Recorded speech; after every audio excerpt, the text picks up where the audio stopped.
All right, thank you. All right, cool. I'm just going to pause, take a deep breath here, and then I'll roll right in. All right? All righty. All right. All righty. Welcome to this week's episode of I Guess I'll Do It with Pat House. Today, I have a very great guest. I'm excited to have her. It's been a while since we caught up. She's the creator of Women of a Certain Age on Showtime. Today, I have Carole Montgomery. Thank you for being here. Hey, Pat. How are you? I'm doing all right. How about yourself?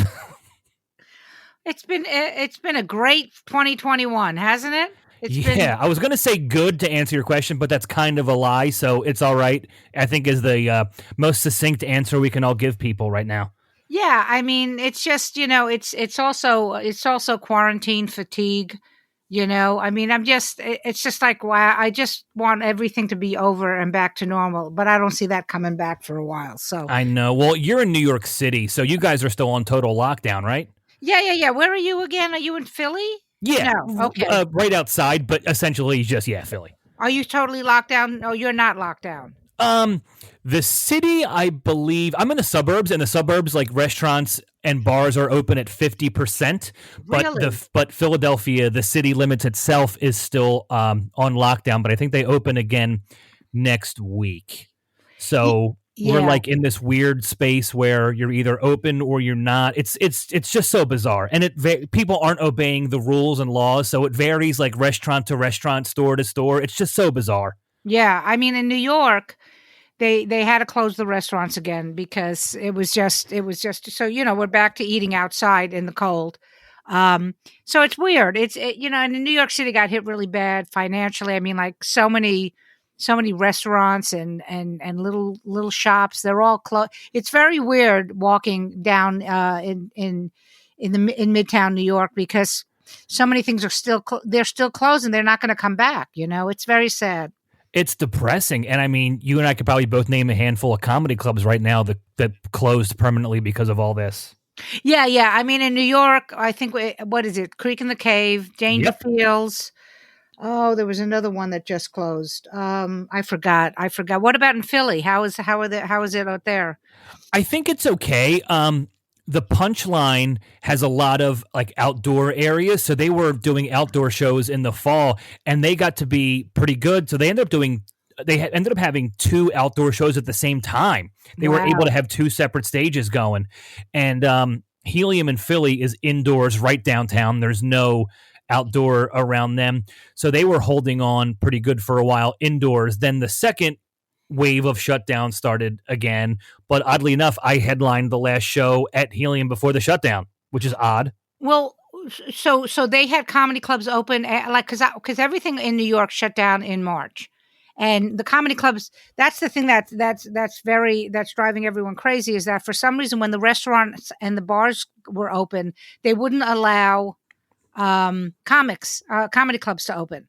Which was, so the comedy clubs closed in March and they haven't opened since. I mean, they're doing like stand up in New York. I love them to death because I got to perform on a bunch of the shows outdoors in the summer, which was great because I really needed to do that. But we haven't had a comedy club open since March. So you guys are kind of lucky.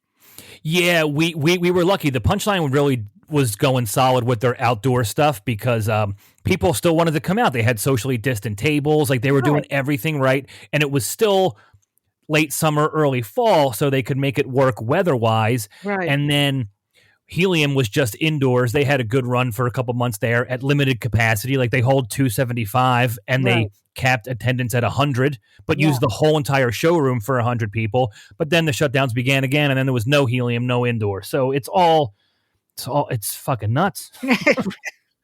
It is. I don't know how we're going to get back to it. So go ahead. You have a question? No, so you posted something on Facebook the other day that I liked right away because I wrote it down verbatim so I could get it right. You said, I just can't seem to write material during this time. So I want you to tell me about that because I'm sure I'm in the same boat and a lot of us comics are.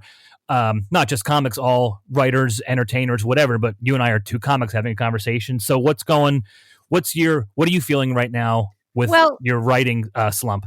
Well, I think that first of all, I think that we all didn't think this was going to still be happening. We're going to, it's already mid-January. We're probably not going to see anything back to normal in our lives as far as entertainment. And when I say live entertainment, I mean across the boards, concerts, theaters, movies. My whole family was hit. My husband works on Broadway. My son works in music venues. So we're all fucked. Do you know what I mean? So, Yep. so I think that the first thing that happened, I think everyone is going through this, is the first way, when it first happened, everyone was in shock. You know what I mean? Like we were all like, what, huh? What's closed? Why are we closed? Like nobody could understand it. And now here it is 10 months later. And, I like I said, Stand Up New York was great. They gave me a lot of time to work out material. So I actually worked on new stuff and it was really great. But then it's cold. There's not a lot of shows. I mean, I do Zoom shows. So, and then of course with all the stuff that's happening, and I'm not going to get political in this, but with everything that happened last week, it's kind of, how do you write when the world is literally falling apart? Do you know I what I know. mean? I agree with you 110% that, like, I mean, the whole pandemic, I've had waves of writing. When shit first shut down in March, I was on a writing tear for April and May. Like, I was Right. flying through notebooks. And then I was like, well, shit, I don't have any shows. I'm doing all this writing, but I got very frustrated and pretty much depressed that I was writing all this new stuff and had absolutely nowhere to do it. Right. So I stopped writing for a while. Right. Then I managed to get a couple outdoor shows and booked an indoor weekend in the Midwest where they did not give a fuck. Yeah. And then I got in the habit of writing again. Then I had another downswing, and now I think I'm trying to get back into the writing again. But with Right. everything going on right now, there's so much shit going on. It's Right. like, it's not even being lazy. It's just a total disinterest. Yeah, I mean, that's the thing, is that I just, I mean, like I always joke with you because I'm 62, I'll be 63 in April. So I always say to young people, I was like, this isn't my fight anymore. Do you know what I mean? This isn't my fight. So, like for my son who's 28, I'm like, what kind of fucking future is my kid going to have when I'm gone? Do you know what I mean? Like if this is happening in the world, regardless of whether or not you're for or against what happened, okay, you should be very upset that it happened. Do you know what I mean? So, Yeah. and that's something that's really important. This isn't a right or a left thing. This is a human thing. There were people in the Capitol that were there to assassinate Congress people. Just so when I'm not saying that all the people that were at the rally were these people, because there weren't, because there were thousands of people that were there just to protest, which I'm all for. Yeah. But the shock of what happened is mind-boggling. How do you write material and be witty and funny when people died? So go ahead.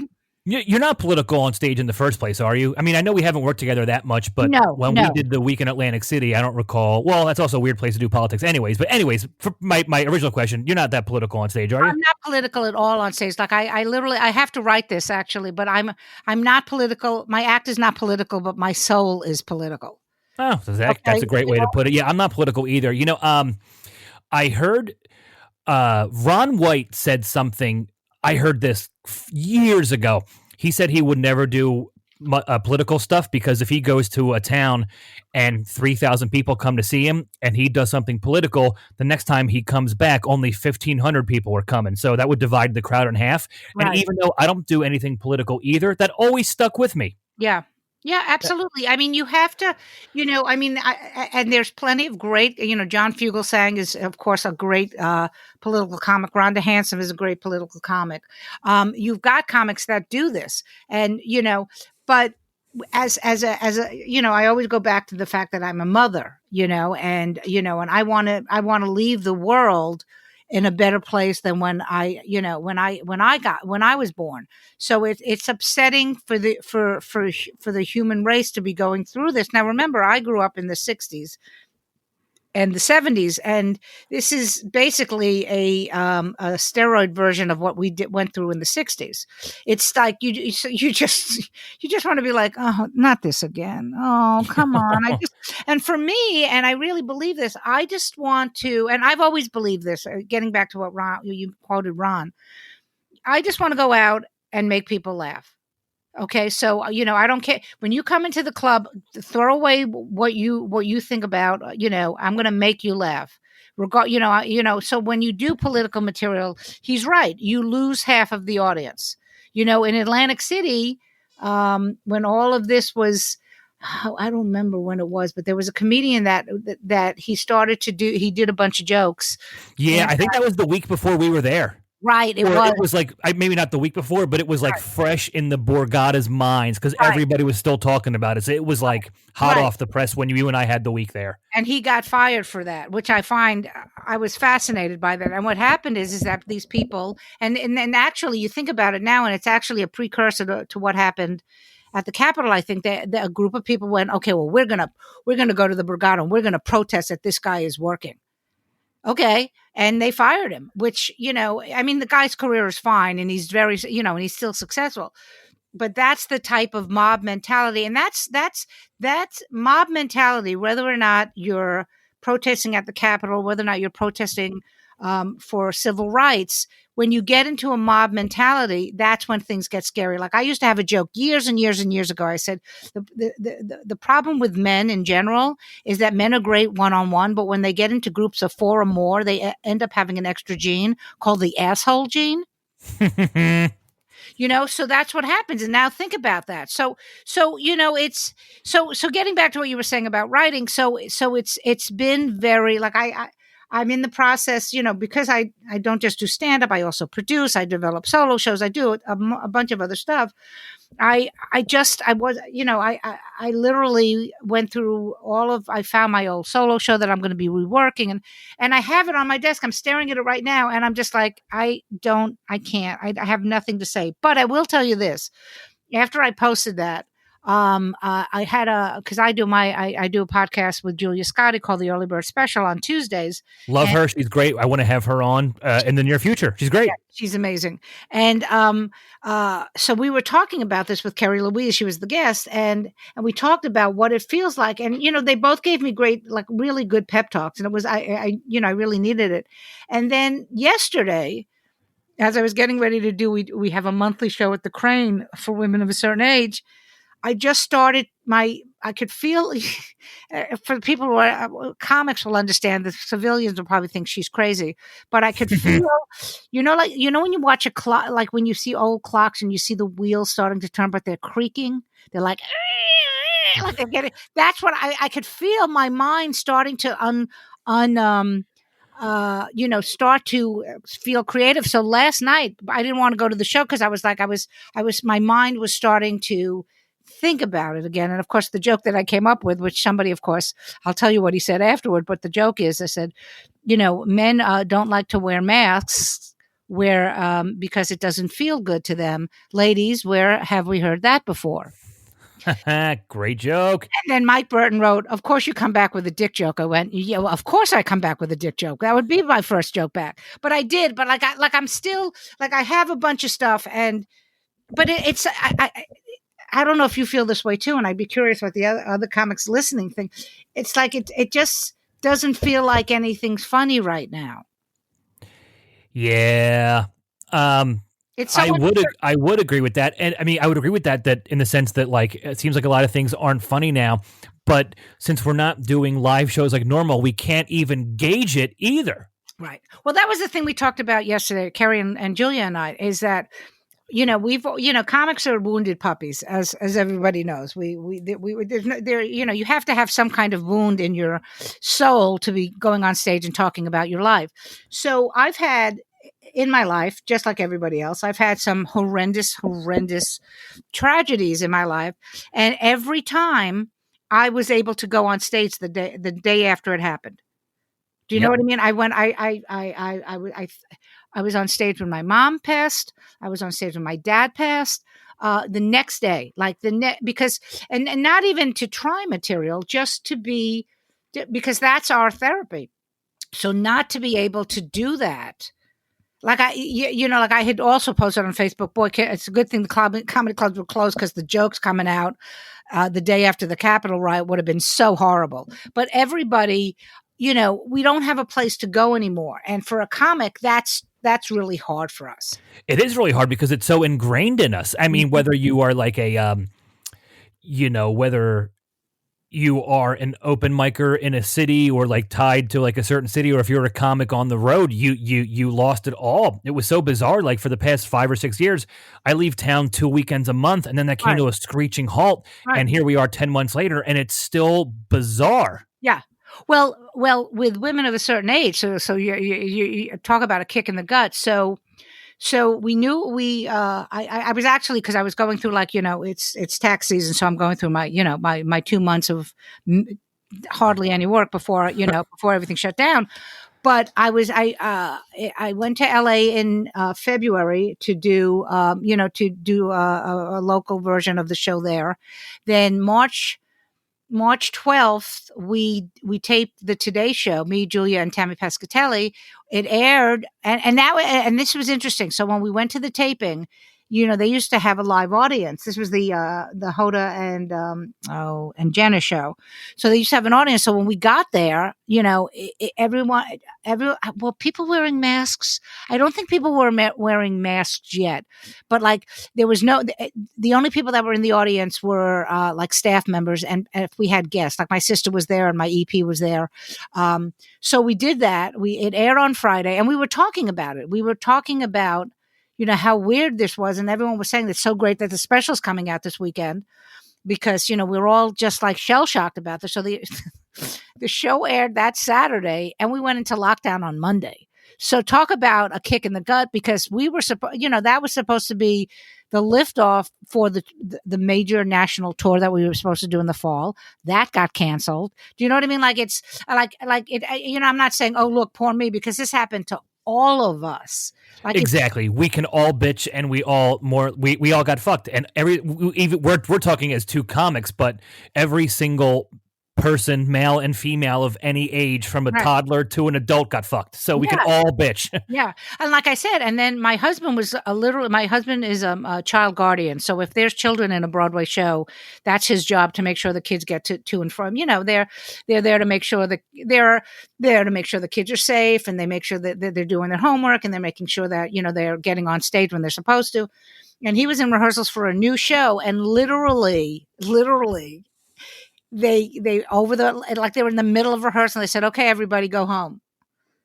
And then my son, like I said, he works at all the different venues in the city.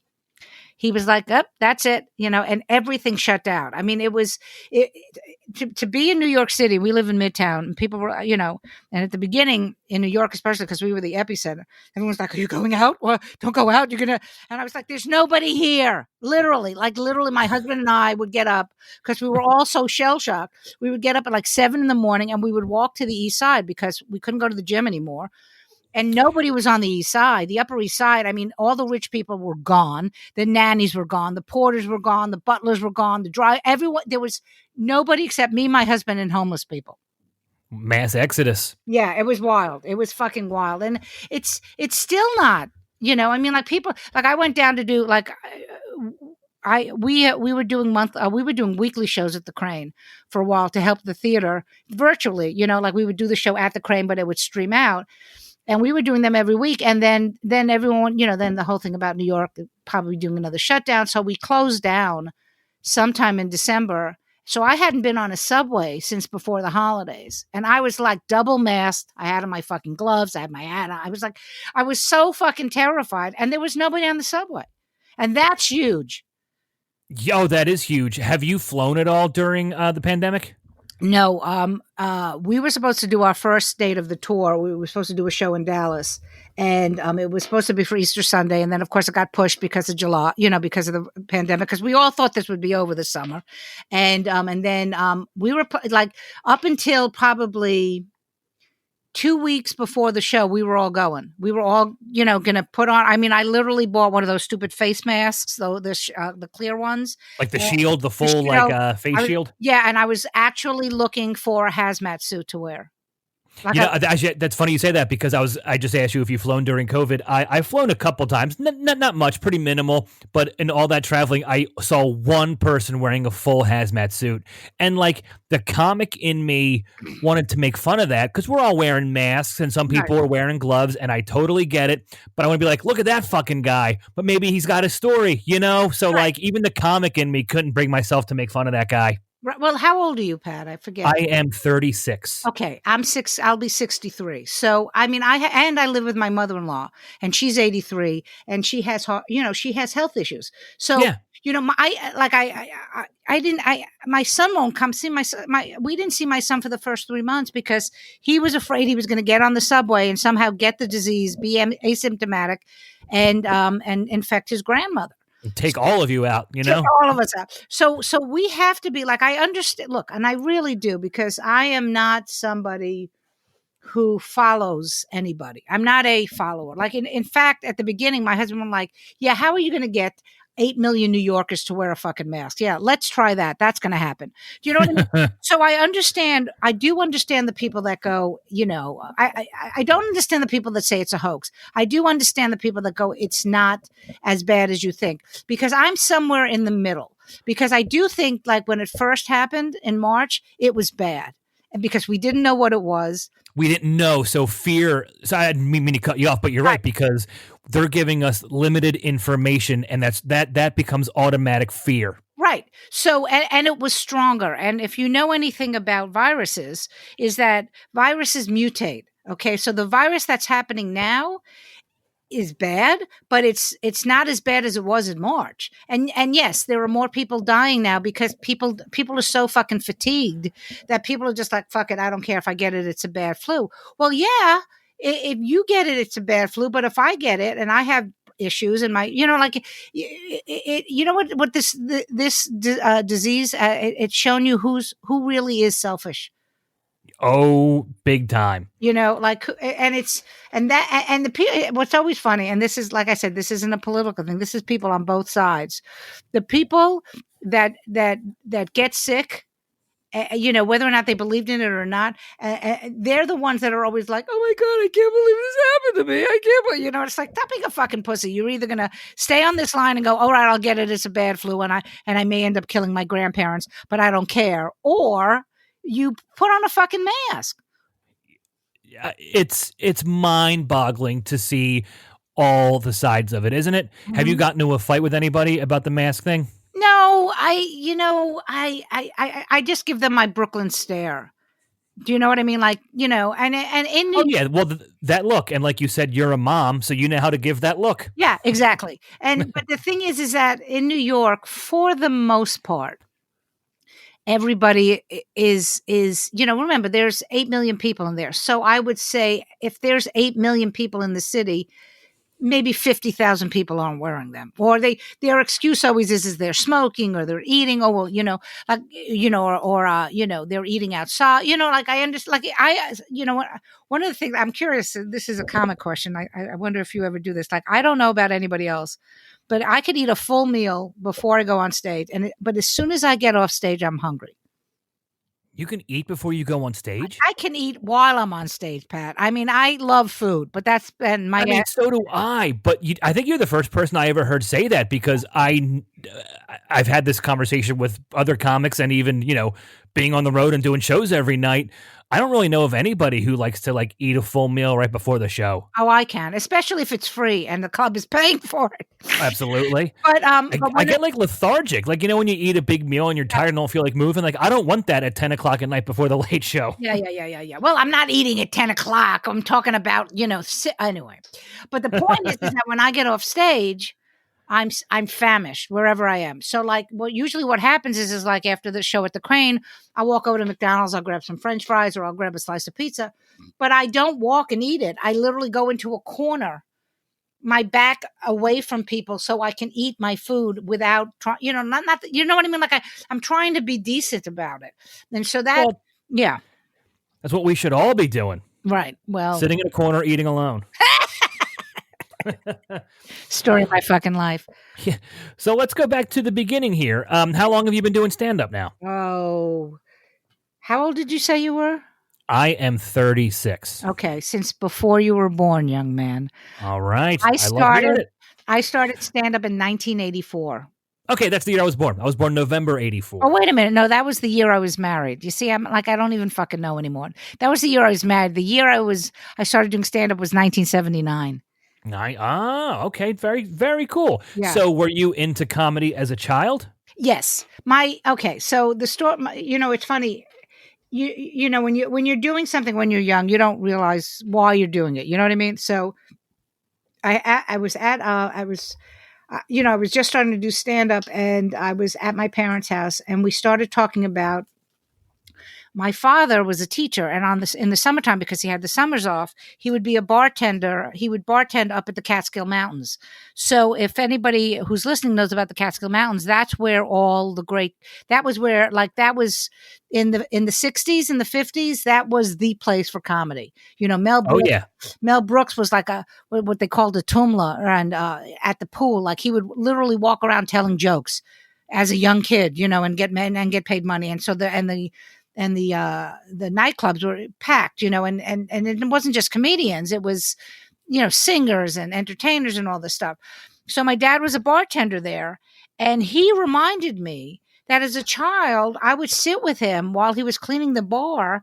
And, Rodney Dangerfield would walk in and do a sound check for the night, for the show that night. He wasn't Rodney Dangerfield then. He was Jack Roy. This was before he was, Rodney Dangerfield, and Toady Fields would come in, and they all knew my dad. And, I would watch, like as a kid, and I literally looked at him. I said, so you're not happy that I'm a comedian, but you fucking did this to me.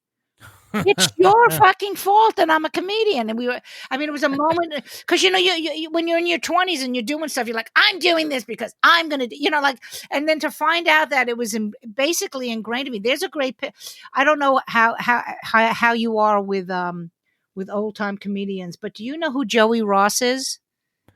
Joey Ross. No, I'm normally pretty good. But no, that name, no. Do you remember there was a TV show called Car 54? Where Are You? Yes. Okay, so he was the guy that would go ooh ooh, and him and Fred Gwynn, if I remember correctly, were the stars, and he was the other. He was like a poor man's Costello. I think that would be probably the best way to explain it. So, like, there's a great photo of me, and somewhere I'll if I can find it, because I know I posted it on Facebook a while ago. But it's a picture of me. I'm like 7 years old, and he's got his arm around me, and he's making the face this face that he used to make on TV. So, I've been around it. I was around comedians, and especially, and I'm just realizing this now, holy shit, especially the fact that they were normal people. Like, he's literally in his swimming trunks at the pool, being, and then at night he'd be like, ooh, ooh, hey, and it was like, and that's always been one of the things about being a comedian for me, was that as much as I was a comedian, I also had a life besides being on stage every night. Absolutely. And you need that. We eat, sleep, and breathe stand up, but when the show's over, you go home to something, you wake up, you have things you enjoy doing, and everyday things about your day that you need. You know what I mean? So that makes complete sense. Yeah. Yeah. So I started at 79. For comics who are listening who don't remember the late 70s, early 80s, comedy wasn't a thing yet. Do you know what I mean? Like, I try to explain that to people. Comedy was just, people were starting to do it a lot more, but it wasn't what it became in the 90s. Yes. I had Rich Scheidner on a couple of weeks ago. I love him. Oh, so funny. Like, such a great storyteller and such a comedy legend. I love Rich because I love how much he loves stand-up. Right, yeah. Like, that episode could have been 7 days long because we couldn't stop talking. Right. But he told me when he was doing stand-up in the late 70s around Washington, D.C., he didn't even know, like, it wasn't called stand-up then. Like, you were a comedian essentially trying to be funny, but the actual term stand-up wasn't even in the vernacular. Yeah. And what's funny is, and this is a great Rich Scheidner story, he talks about being sober all these years, but I knew him when he wasn't sober. And I remember because I used to, because I was a young comic trying to get on at the Improv, and he was there and all that stuff. And so years later we run into each other, and I said, oh yeah, Rich, I know you from the from the Improv, and he goes, "When was that?" And I said, "What year it was?" He goes, "Oh, I don't remember that stuff. I wasn't sober then." And it was like it's great that he's been sober for so many years, and he really is. He's one of those unsung heroes of comedy too, because he's one of those people that unless you're really in the business, you don't know who Scheidner is, and of course, he's one of the best.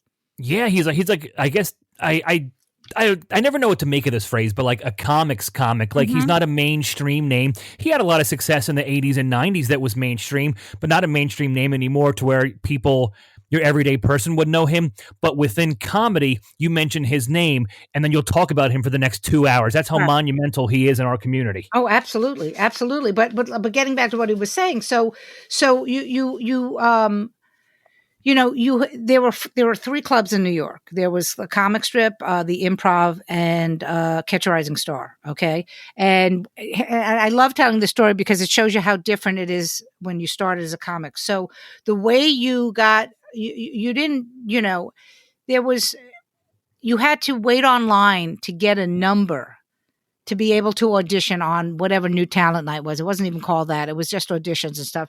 So you literally had to, and this is of course something that doesn't happen anymore. You know what? You hear people talk about how you'd camp out the night before for concert tickets. Yep. Okay, so it was the same thing. I think I was online. I don't think I was there all night. I think I got there at like 11 o'clock in the morning for Catch a Rising Star, and I was sitting out there waiting to get a number so I could go on that night. And sitting next to me was Margaret Smith, who is a great comic. I'm not sure if she's even doing stand up anymore, but Margaret Smith was one of the people that I was sitting outside with. Don McHenry, who is a writer in LA now. And you sat there, you waited, they give you your number, and then you'd come back and you'd go on and you do your 5 minutes. And that's what you did. You waited till you got past at one of these clubs. And there were no bringer shows and there was no open mics anywhere. I mean, you had to work at one of these clubs, and they all had the same thing. And the only one that still does this, well, the only one that's still around, of course, is Comic Strip. But the Comic Strip is the only place that has late night. So what that means is, like, let's say in olden times before the virus, if they had and back in the day they used to have this. If like Wednesday night, if there were 100 people at the Comic Strip at 10:30 or 11 o'clock, the show would be like, okay, our regular show is over, and probably half of the people would leave. But sometimes, the other people were like, well, we don't want to go home yet. It's only 11 o'clock. So then they would have the late show, and that's where they would nurture the young comics. And it was great because I was not a Comic Strip act. I was a Catch a Rising Star act. So, but that's how you did it. You were an act, like you talk about that. I was a catch act. I was a strip act. I was an improv act. I love hearing the different types. Like, I mean, I've read about that in like the 80s boom too. You either did this club or that club. Was there like a big rivalry amongst comics at the time for that kind of stuff? Not really. Like you were like when I finally moved to LA, I was a store act. I think I started at the Laugh Factory, and the Laugh Factory was like not Sweden, Switzerland. It was the neutral one. Neutral, yep. Yeah. So you could work both, but I was a comedy store act, and it was very funny. It was basically like the comedy version of West Side Story. Do you know what I mean? Like the Jets and the Sharks. I mean, it really was like you were like, well, I'm a store act. Well, I'm an improv act. Well, fuck you, da da da da da. So what? So you were all right. So you're a kid up in the Catskills, and you're around all these comics, which is really cool. So what got the wheels turning for you personally to where you decided, you might want to try stand up or think like, hey, I could do this? Well, okay. So I was a searcher when I was younger. I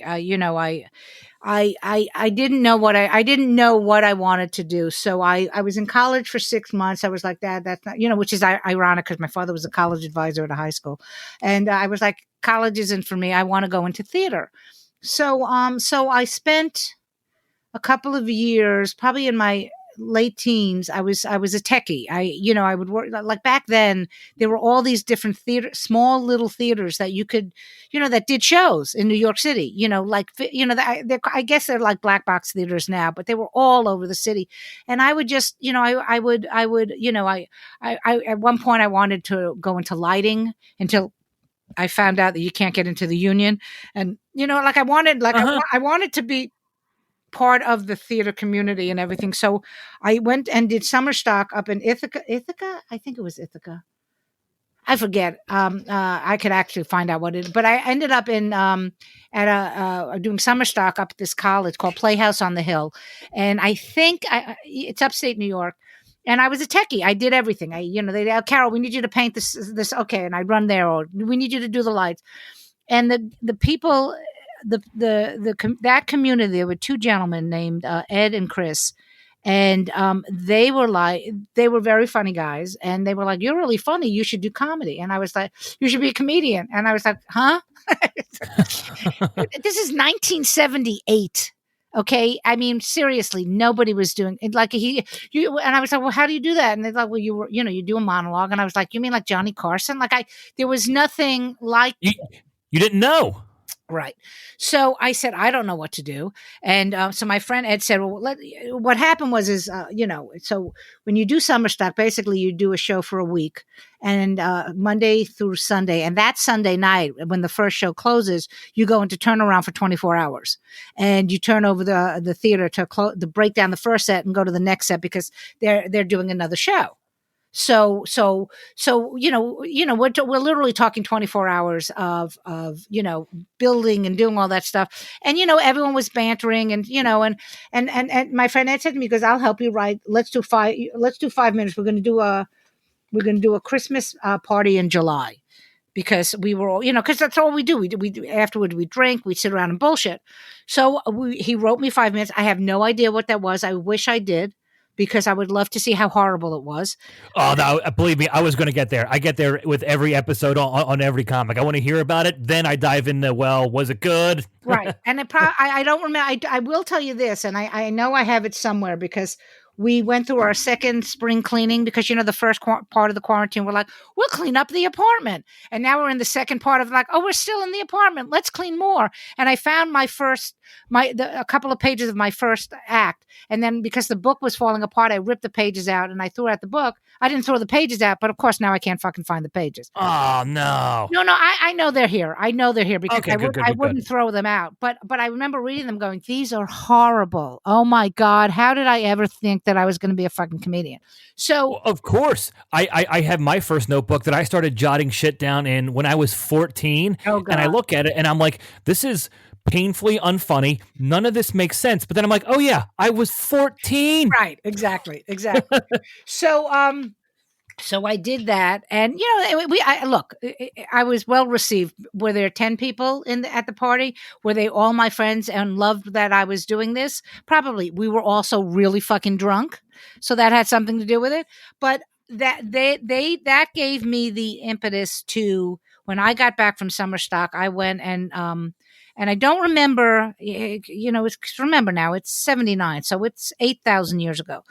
But I ended up at Pips in Brooklyn in Sheepshead Bay, and the Pips was known for Joan Rivers used to work there, and David Brenner, and the other comics that came out of it besides me was Richie Jenny and Dice came out of it. Oh, Richie Jenny! I just mentioned him on my last interview a couple hours ago with Joe List. He was so funny. Oh, he was a very troubled man, though. Obviously, I'll tell you a great. Yeah. I'll finish this up. I'll tell you a great. Yeah. Okay, keep going.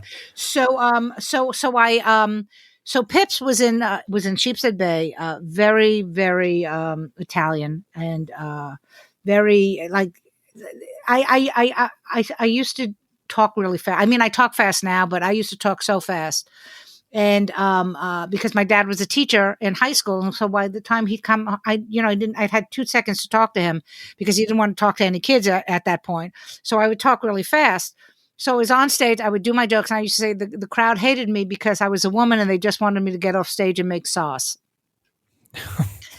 So that's where I started. I started at Pips, and you know, and I got, you know, and I passed there. But any comic that did Pips in the late 70s, early 80s will tell you it was the hardest. I mean, it was the hardest club to work. I mean, you could never get left, and they hated everybody. So And was it an actual comedy club? yeah, it was a comedy club. It was. Why do you think they were such rough crowds all the time if it was specifically geared towards comedy? Because of the neighborhood, you know, like I said, it was a very hey Joey, yeah, you know, that type of, and they you know, that's where Dice. I'll tell two great stories. Okay, that's where Dice became Dice. Oh yeah, I read his book. Okay, So but Dice, for the people listening, Dice's real name is Andrew Silverstein. Andrew Dice Clay is probably one of the greatest impressionists of our generation, and nobody knows that. And when I knew him, he was Andrew Silverstein, and his impression of Jerry Lewis is one of the best I've ever seen in my life. Okay, he's a great, you know. Okay, and and Dice came out of, he used to do Fonzie. He used to be impersonating Fonzie, and that got such a huge response that became Dice. yeah, he was also really inspired by Travolta too, in the whole Saturday Night Fever thing. Right, exactly. Now, the story with Richie Jenny is about comics and how, you know, how what it means to be a great comic. So when I knew Richie, he was terrible. He was he would wear these polyester suits. He was this little guy that used to annoy the shit out of me, because remember, there's at this point, there's no women in comedy. I'm the only one. So he was always hitting on me. You know what I mean? And I was like, "But you get away from me." You know what I mean? Like, and I have to say this.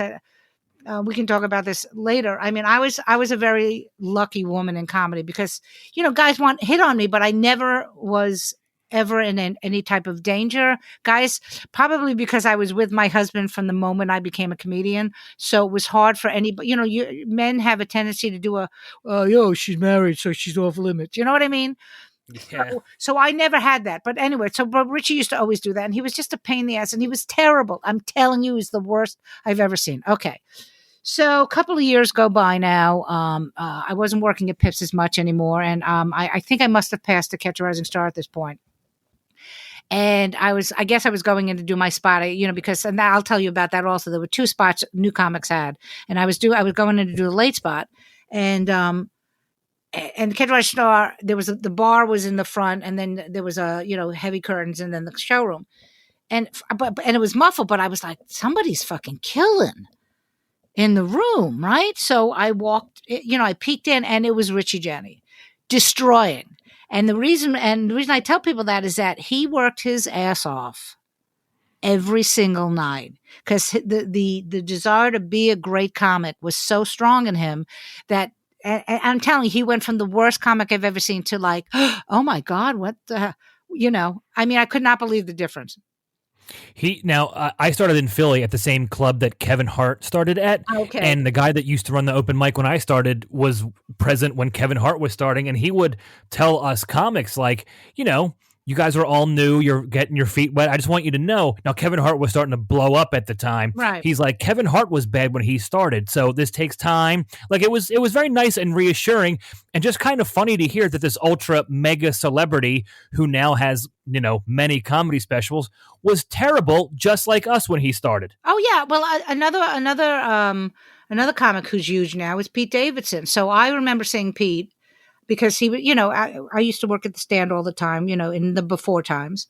Yeah. And, you know, and he, you know, but, you know, Pete was a kid. I mean, he's still a kid, but like he was very young, and he was very raw. And I'd watch him, and I'd be like, okay, you know, okay. You know, like to me, I was just like, wow, okay, this is what they're going for comedy now. So fast forward a couple of years go by, same thing. I was at a comedy club, that's no longer open, in Queens, that was also owned by the guys that own the stand. I was waiting to go on, and Pete he was on stage. And so I was like, all right, well, you know, I'll kill some time. I'll go in and watch him. And I could not believe how great he had gotten. And he comes off stage, and everyone. I'm like the mom of. I'm like the Yoda of the comedy world, because I'm like, I've been around for so many years. I'm like the matriarch, and he sees me, and he, and he like I would fuck with him all the time anyway.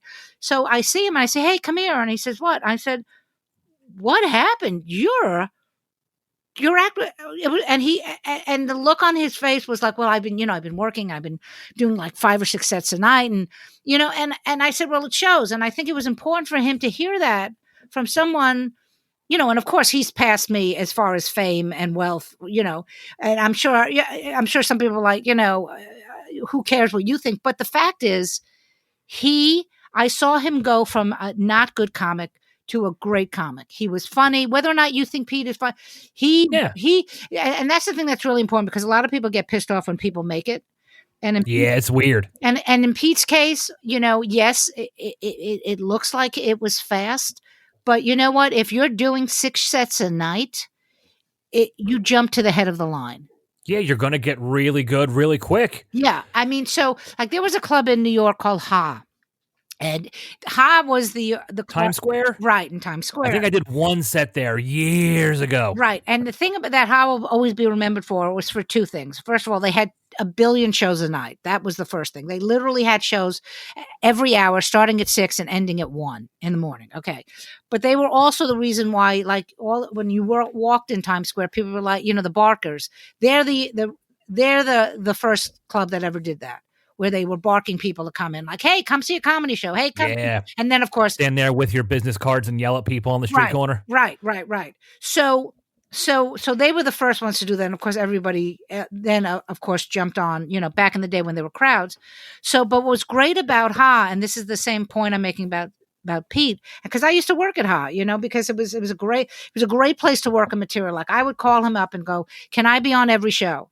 I need to work on this material." And they would put me on. And if I had a piece of material that I wanted to work on at 6, by 1:00, the bit was set and ready to go. And that's the important thing about, now you can't do that. Obviously you can't do that now, especially, but back then you used to be able to do that. You'd go out and you'd, like in Pete's case, he would work at the stand, he'd work at the cell. So if you're doing all these sets, Aaron Berg, he has a special called 25 Sets, where he literally does all these sets in one night. It's a special. Which, I heard about that, because years ago, Steve Byrne had one called 13 or Bust. Right. And that's essentially double. Right. But you can, and when when you watch Aaron on stage, you can tell the man has been on stage a lot. And for people who are listening who are comedians, the only way you get good, and I say this when I talk to the comics when I teach, you have to get on stage. Now we're in different times, so it's you can't really do what. Nobody's going to be a great. Nobody is coming out of a Zoom show being a great comic. Do you know what I'm saying? Yeah. There's not going to be. Back in the day when the quarantine happened, Joey Butts, he became a great comic. It's not going to happen. You have to be on stage. That's the number. Doesn't that ring true to this day? I mean, you've been doing it way longer than me. Obviously, I am 16 years in, but you still have to get on stage. Like you. However many years, that is for you, and 16 for me, a new idea is still new. Right. I can say it 15 times in my hotel room. That doesn't mean shit until I take it to the stage. Right. Still. Right. Well, which I still find so exciting and just as equally as maddening, because in your head, you're like, okay, I have the idea. I can piece this together. It'll work. And then you get on stage and then fuck, it doesn't. Right. Absolutely. I mean, 79 is... I can't fucking add 21. So I've been doing stand-up 41, 42 years. Yeah, I could have been killed. I could have murdered somebody and been out of jail by now. I just want to make that is point. A great way to look at it. So when did your grind start? Like, how many did you, once you did a couple sets, were you like hitting the pavement and running pretty hard? Or did you ease into it? I have to be honest with you, and this is, I wish I should have kept a diary, because it's all a blur. But I do know what happened is. Okay, so I was telling you about like I said, the comic strip had the late show for the new comics, but what Catch a Rising Star did is they had 2 spots, the opening spot and the late spot. And those were always given to the new comics, right? So me and my friend had this whole little scam worked out, because one of the things to make money, you could work the phones back in the day when you would make phones, you'd make reservations for the show. So how you got a spot was, the MC, this is just Catch a Rising Star, this is the other clubs. The MC held all the power of the show. There were no lineups. Like if there were no lineups. You just waited at the bar and they would go, okay, you want to go on? And you go on. So, but for the new people, you'd have to call before the show started and say, hi, it's Carole Montgomery. Can I, okay, you got the early spot. Can you get here in 10 minutes? Yeah. And of course I'd be right outside, like on a payphone, and Beautiful. And my girlfriend, who was the other phone person, we were the ones, we had it so that because we never wanted to do the late spot because it was always really late. But we had it down that either me or her would always do the early spot. So we didn't have to, we'd be like, other comics were calling and we'd be like, hold. And I'd be like, okay, hold on, I'll give it to you. And I'd give it to the MC. So we had this whole scam going. So that's what I would do. I had my early spots. I had my late spots. There was a club called Good Times, which was a little like a burger joint that had a stage. And that's where I actually met my husband. They did stand up, but there was not a lot of places to do it. So it wasn't like the grind, like you're thinking like what you do now. So then somewhere in the early 80s, there was a club called Who's on First, which was on First Avenue, 2 blocks away from Dangerfields. It's now a Dunkin' Donuts. Okay. And America. And I really should. I really do think that I've been talking about my solo show, but I think the name of my solo show has to be "I'm Always in a Fucking Basement." Yeah. Because Who's on First was another burger joint. They had. If I tell you, you walk down the steps and there was this tiny room. When I tell you a tiny room, I am telling you, if it held 20 people, it was packed. But it had a little, a stage and a mic. And the gentleman who was who ran it was a guy named Peter Spellos, who ends up being my mentor because I wasn't getting the spots I wanted to at Catch a Rising Star. I'd go, maybe I'd get one once a month or twice a month. And he said, you can work here every weekend. So every weekend, every Friday and Saturday night in my little room, they did 2 shows on Friday and 2 shows on Saturday. So that's monumental. Yeah. That's like, especially in the very beginning when you get 4 more sets in a week. Right. That's so awesome. I remember like when I first started hosting at a club regularly, they let me host like once a month. It was Rascals in New Jersey. And it was just crazy that I got 4 like good, the pay wasn't that great, but I mean, that's 4 guaranteed sets a month in a comedy club. Right. Oh yeah. I mean, so when the rest is just dog shit open mics at bars in front of my jerk off friends. Right. Right. And I was very lucky. Yeah. And Pete, like I said, he'll be, he was the one that, was like, go ahead and, and so I from there, and like I said, everything's really blurry, but I will tell you that. So from there, back then, the only road work was Jersey one-nighters. Do you know what I mean? Like, so. Oh God, yeah. I mean, if being from Philly, I've done a million of those as well. Right. They were always like in a Ground Round or an Apple. Yeah. And Applebee's didn't do it, but that type of place. So you got enough. You got enough material so that you could be the opener. And and back then I think we got paid like $35 and somebody would pick you up at the Improv. They were and you drive out to the gig and you get a burger and fries and you get your $35 and then you worked out your material. And then I went pretty fast. I went from opening to featuring to headlining, I would say pretty fast. I don't remember when, but I will tell you this, because when I was pregnant with my son, which was in 91, I was still featuring. But once I had him, it was like all I did was headline. So that's wow. So you have him to thank. I do. I have him to thank for that, because I'd be like, I have to feed this poor child. What was your first credit? Like, what was your first bump? I mean, not even like headline. Like, what was your bump to the next level? Like any sort of national exposure? It wasn't okay. So it wasn't a national. I was just, and this is really important. It wasn't about, you need to book me because I've been on the Tonight Show or anything. It was, I'm not accepting anything less than headlining. Mm-hmm. That's where the money was. That because also back in the day, and I'm sure Rich probably told you this too, you could actually make money as an opening act. And Oh yeah, I've heard that from a lot of people. I remember Joe Matarese is a buddy of mine, and remember years ago, Joe and I talking about hosting because I hosted for him at Helium in Philly years ago, and Joe told me in the late '80s he was making a living just as an MC, and I'm like, what the fuck? That's not even an option now, right, exactly, and hasn't been for a long time. right. That's one of the reasons why people started selling merchandise because Oh yeah, absolutely. MCs and features weren't making enough money, so they were like, well, fuck it, I'm going to just sell DVDs or T-shirts or something, and that's how they made up the extra money. So I just always said no. This is what I need to make. Also, in the midst of this, so my son was born in '92. I moved to LA. I think I want to say late '80s. Yeah, I moved to LA because my niece is in her 30s now. So it was literally she was born and we moved out there. So for me to go anywhere, I had to fly from LA to a gig. So it's like I can't fly to Cleveland for $500. I'm not going to make any money. So I had to headline. Was that difficult? Did like a lot of clubs give you a hard time, or did they if you took that stance, did a lot of clubs just say, all right, and then let you headline, or did you have to fight for it?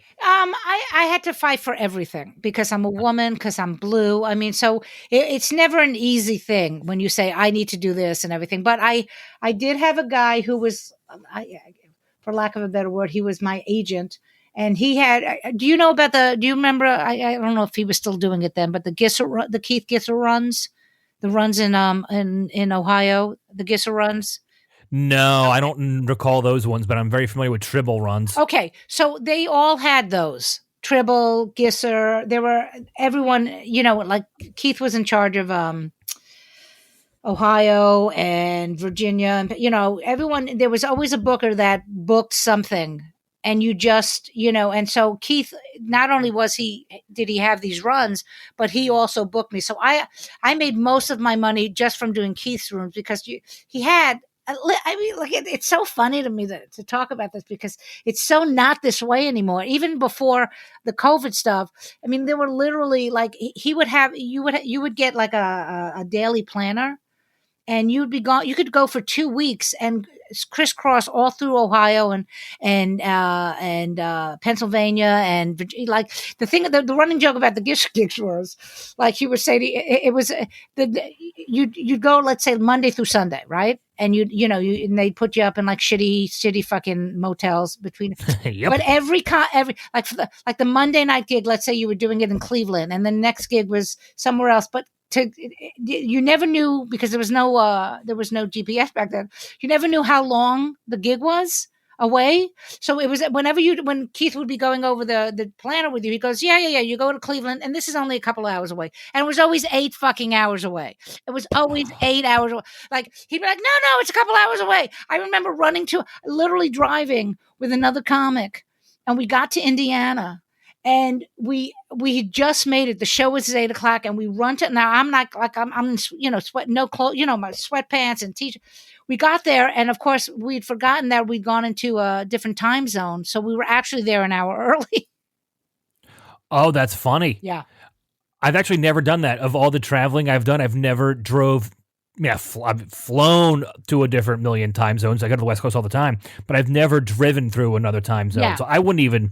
Someone would have to tell me that I just did that. Yeah, no. So that's what it was like. And so, but I would fly to Cleveland. Then whoever was the feature would pick me up. I made sure that I took care of gas and tolls and everything, and we would drive all over the country. Not just literally, like and some of them were in bad fucking places. Like when I used to work at the Comedy Zone, because they had all of the South. Oh yeah. I've done a lot of Comedy Zone work. Yeah, those are scary places. Some they're like hit or miss. There's like 4 or 5 Comedy Zones that are great, and then the rest I'm like, I don't need to come back here. Yeah, exactly. You were on. I remember. So when I was a kid, I loved watching stand-up. My dad watched it, and even though I was a kid and had no idea what the comics were talking about, my dad laughed, and I remember laughing because he was laughing. Right.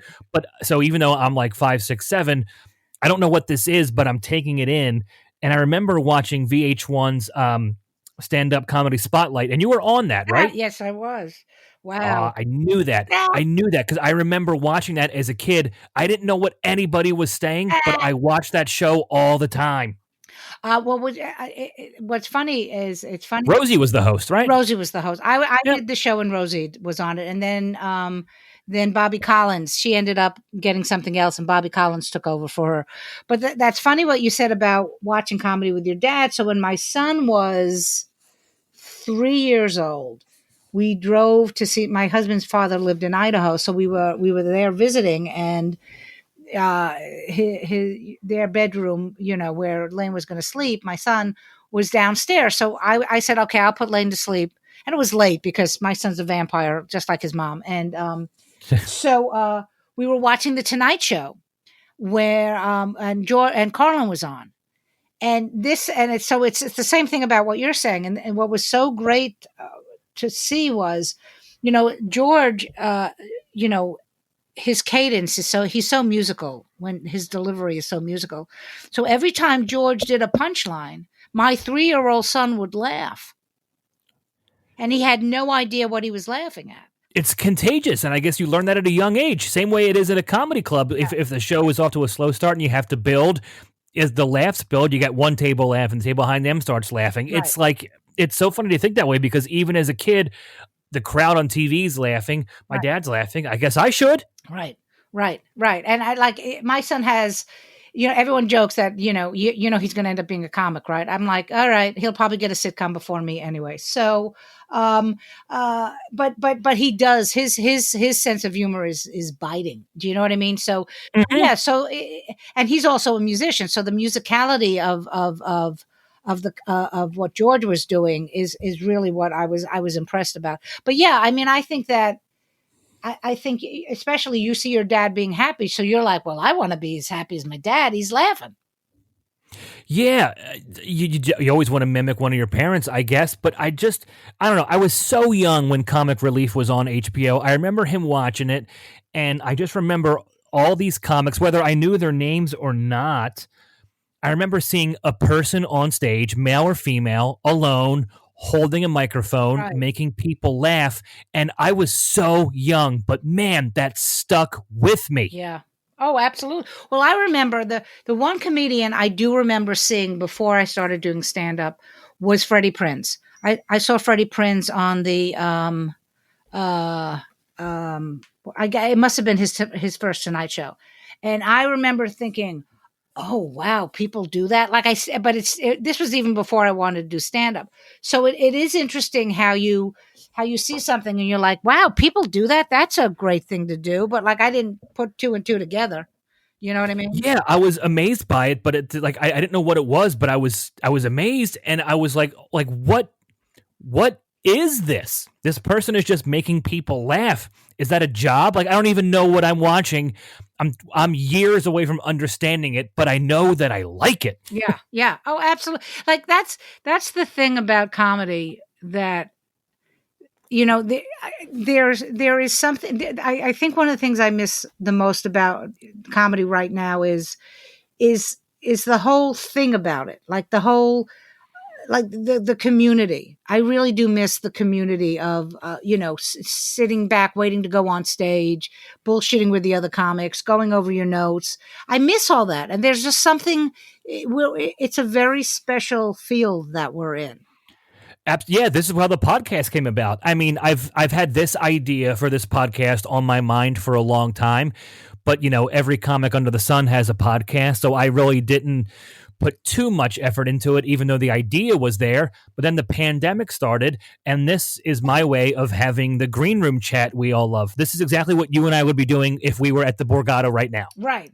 But we're both home, so it's kind of cooler in a way, but also it sucks we're not doing this backstage at a club in person as friends. Yeah, I mean, yeah, and I do miss that. I miss that. I mean, and what's interesting, you mentioned the Borgata because for the thing that I remember about the Borgata also is when you would go down because I've been doing the Borgata since I moved back to New York. So that's now 16 years.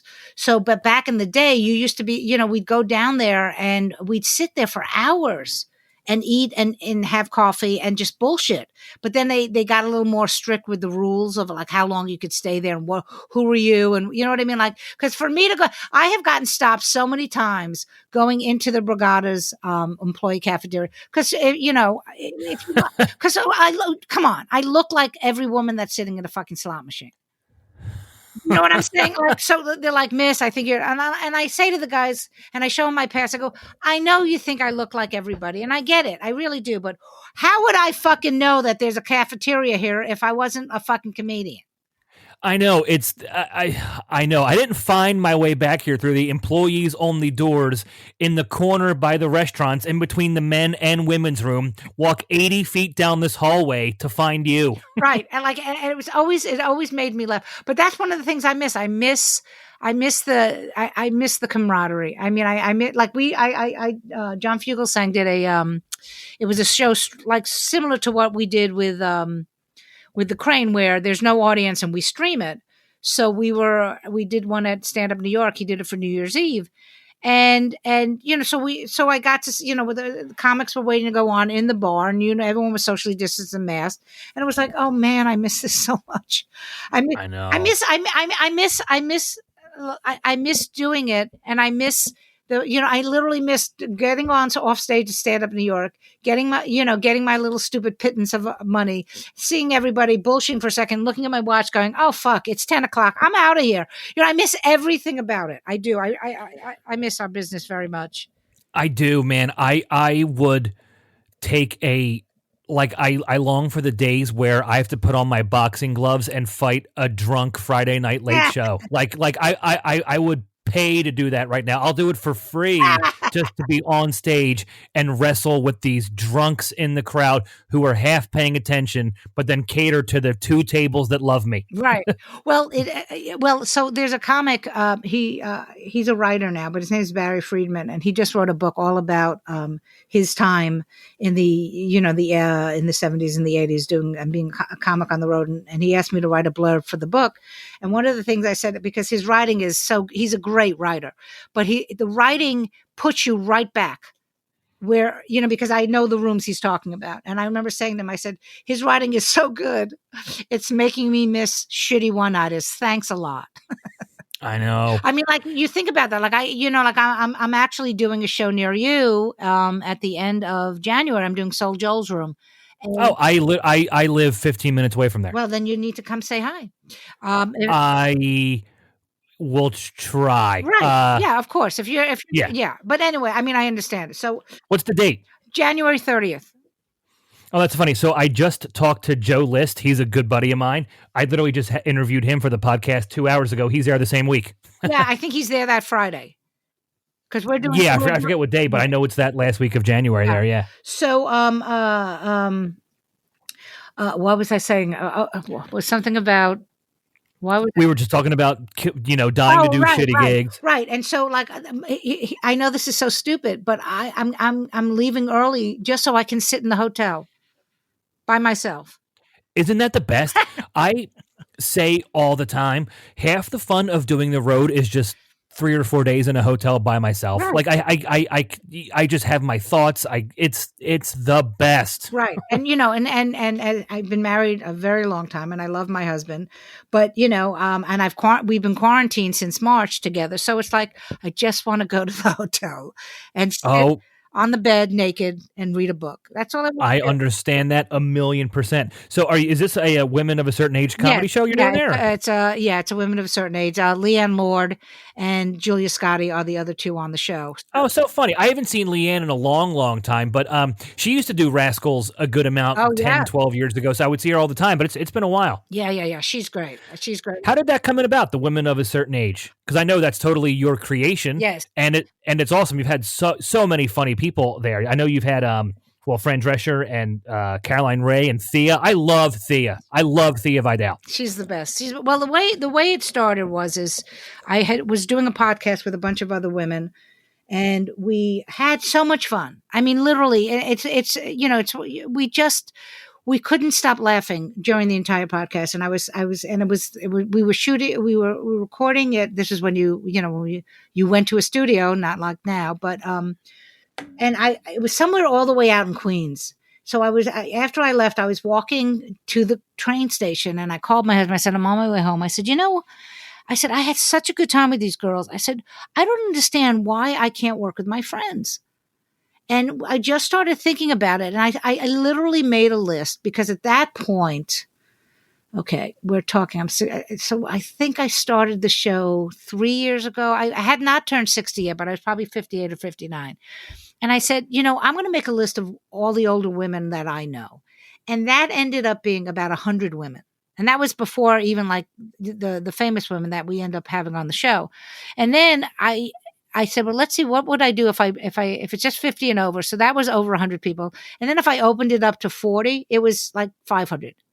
Oh yeah. So I see what you mean. By the demographics, you're going to have more the younger you get. So I remember just thinking, this is a really good idea. And I just started thinking about it and talking to people about it. And then there was a festival in New York called the Cinderblock Festival, in Brooklyn. And Corey Spencer, who was the organizer, I was talking about, she goes, well, why don't you premiere the show at the festival? I'll get you some names and you get some names. And so that first show, we had Janine Garofalo, we had Judy Gold, Rhonda Handsome, myself. I know I'm forgetting other people. Oh, Jesus! And that's still a killer lineup. Yeah, and then I had I had a millennial hosted. My son was dating a girl who who was a comic, and I said, well, of course, ironically, he was dating a comic, and seriously, my son's best friend, who's a girl, she's dating a comic, and I'm like, have I taught you nothing about how crazy fucking comedians are? Okay.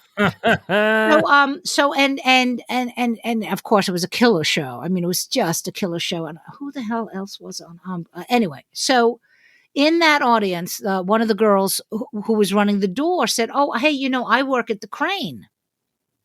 And, I'm going to talk to my boss about this. Would you be interested in maybe, doing a show there?" And I said, sure. So he gave me a date. It was in December because it was September of 97. What year? Where are we? What are we doing? Yeah. 2021 now. Oh, Jesus Christ. Oh, it was 2017. That's exactly when it was. It was September of 2017. We did a show in December and he said, this is a great show. Let's give you a monthly residency. So in the meantime, a gentleman that I have worked with, I produced a show, a comedy special for a comedian named Chang, who's out of LA. And, the gentleman that I work for, I called him and said, hey, I have this idea. Do you want to come see the show? And he came to see the show in December and he went, okay, we need to sell this. And from that point, we used all of our contacts. And we ran into another friend of ours that we both knew, and we had a meeting with him. And he goes, you should really do a showcase for this because this is a great idea. And then literally we're talking. So in February, we end up doing a major showcase for everyone, like everybody, HBO, Amazon, Showtime, Lifetime, CNN was there. I mean, it was all industry. And it ended up being, it was Veronica Mosey, Leanne Lord, and Vanessa Hollingshead. And I didn't tell them, and this is really important, I did not tell them that this was an industry showcase. Oh yeah, because then it gets in your head. You did the right thing. Kudos. Right. And it was packed. It was wall to wall people, and everybody just fucking nailed it, And then in between the shows, because one of the things that I consider special about the TV show is that in between the sets, we do interstitials where we talk about what it's like to be a woman in this business, and everyone has their point of view and discusses it. So we couldn't really do it the way we wanted, that we end up doing it in the TV. I brought the girls out at the end, and we all discussed what it was like to be a comedian, a female comic. Like my story that I always tell. And I don't even know if I've actually talked about that on the special. Anyway, but this is when I was headlining. I get a call from my manager, and now I'm an established headliner, And my manager says, it was like 3 months ahead of time. He goes, Carole, I have to cancel the date in, let's say, May. And I said, why? Well, the owner that week there was another female comic. I don't remember who it is. Everyone always asks me, and she did not do well. So the owner decided that he had to cancel all the women on the show because that on his calendar, because that meant all women comics was terrible. Oh, Jesus. So that was my story. And then each of us had a story. And from that, we basically, I mean, it sounds like when I tell it, people are like, it couldn't have been that easy. But you know, when you have an idea and it's good, it takes on a life of its own. And so, from there, we had a bunch of the networks were interested, and we ended up with Showtime because Showtime gave me my first break. So way back when? Yes, I was on a show called Showtime Comedy Club All Stars. Don Rickles was the host. What Showtime, you know, HBO had the Young Comedian show. And Showtime had a show which was called the Comedy Club Network, and every comedy club at the time. So now we're talking, because this was Showtime Comedy Club 6. I can tell you exactly because my son was just born. So they had been doing this since like the mid 80s. And basically every club, they would film you. Like I did my show at the Boston Club. So it'd be like the Showtime Comedy Club from Boston, the Showtime Comedy Club from Chicago. And from that, they would take the best of, and I ended up on that episode. And that was I mean, they paid me a lot. It was like, you know what I mean? Like that was my break. Getting back to what you were asking, that was my big break. So when we were discussing who to go with, I said to my partner, I said, we're going with Showtime because they gave me my first break. Why wouldn't I? Came full circle. Yeah. That's awesome. Yeah, pretty much. Yeah. You've had a killer lineup across those shows too. Yeah. Like I've seen the stuff you've been posting. Just so many awesome comics. Well, thank you. And the thing is that it's like I said when we started talking about this, I just wanted to work with my girlfriends. Do you know what I mean? Like what we talk about, like with being in the green room. And I love when I'm with guys and talking too. But, you know, women don't get to do that. We don't get to be on a lot of shows together because they still feel like, oh, you know, can't have two women on a show. You know, they're going to all talk about the same thing, which is so fucking ludicrous. But yes, yep. And what was great about both specials that I'm very proud of is that every single woman on those shows, because now I did the show twice, but so we had 11 different comics, including myself, and not one of us. I mean, we might have touched on similar subjects, but none of us were the same. Everyone had their own way, their own take on everything, and it's like their own voice, right? And that to me shows you this was a way for me to go all those years. You know, I've been doing this so fucking long, and to hear, well, we can't put you on with another woman. I'm like, really. At any comedy club in this country, you have 6 guys talking about smoking weed, but I can't fucking be on a show with my friend. So that's really why I did it. It's purely selfish. I wanted to work with my friends.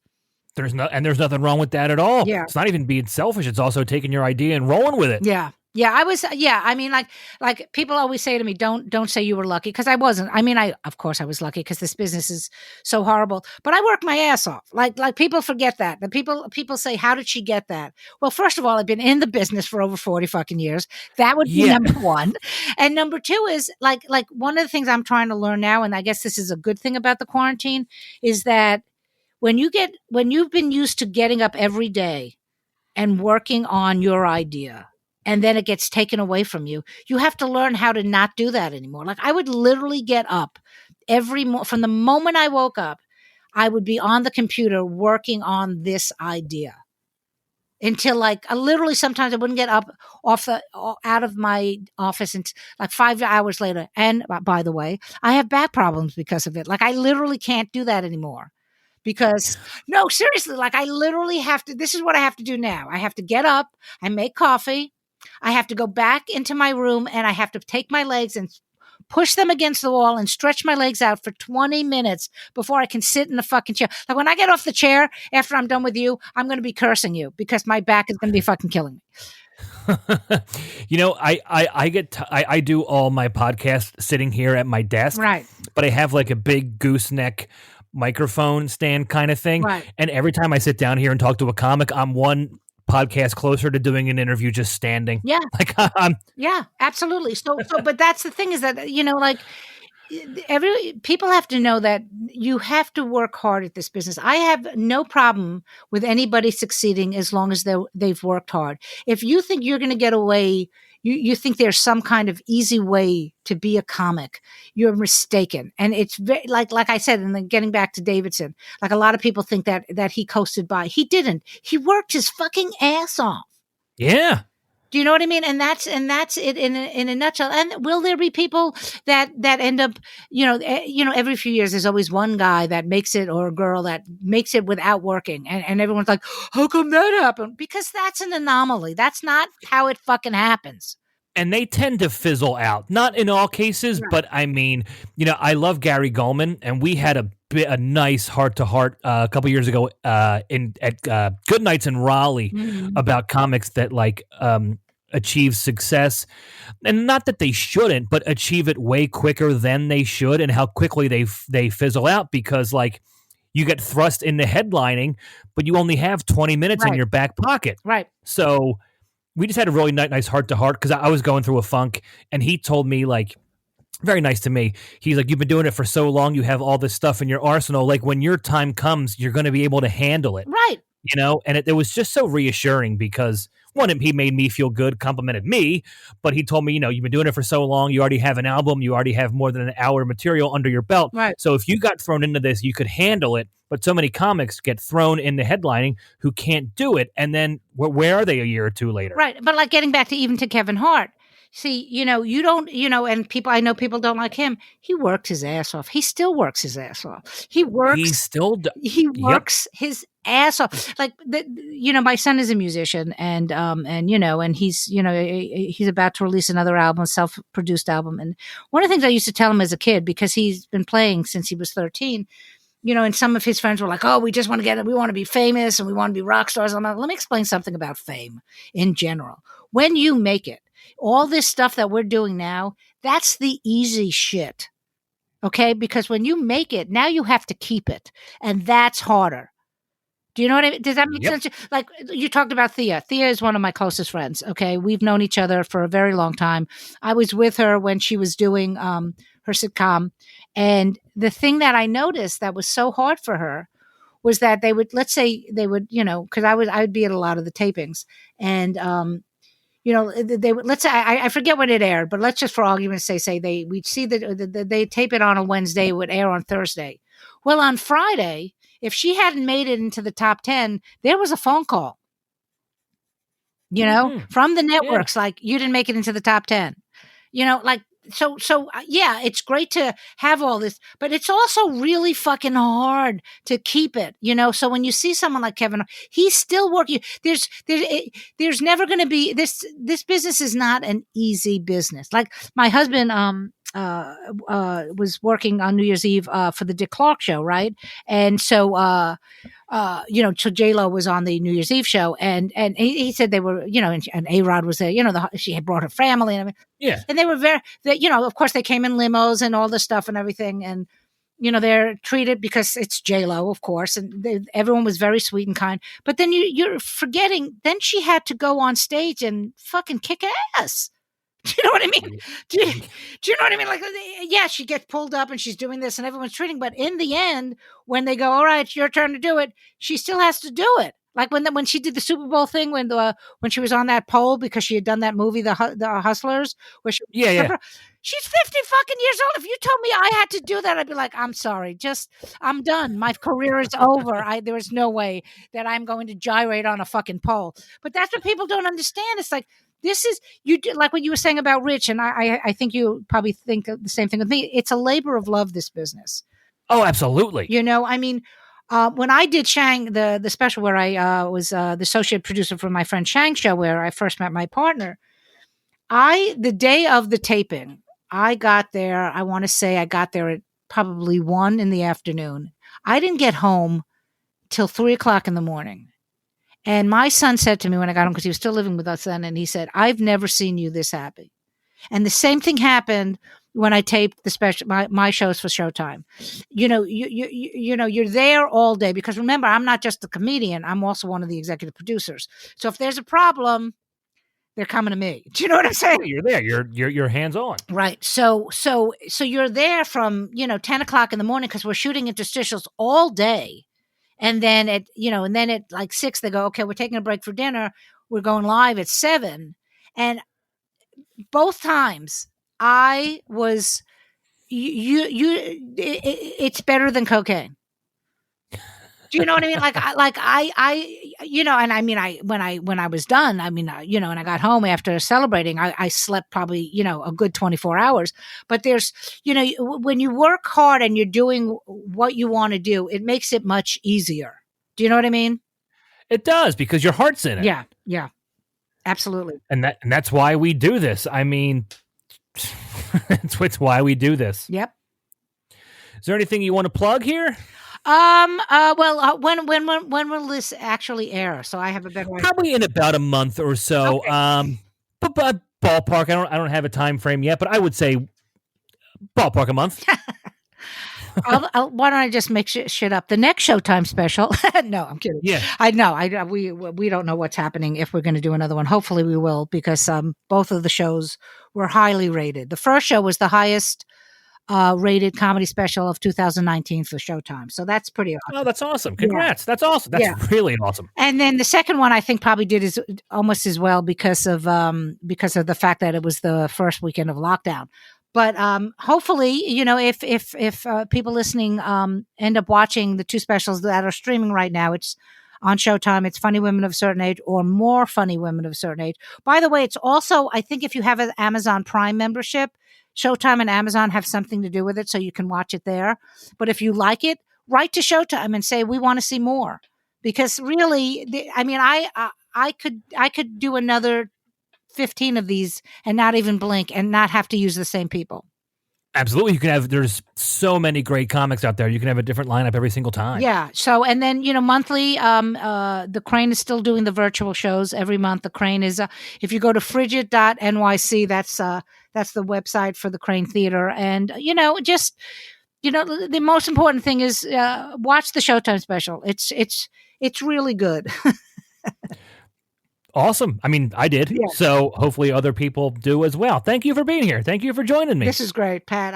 Thank you. I appreciate that. No, hopefully we will get to work together again soon. That Borgata week was really fun. We had a ball. That can be a rough room sometimes, especially going first. I know. But I remember that was like by far one of the better weeks I've had in that room. Who else did we work with? Do you remember?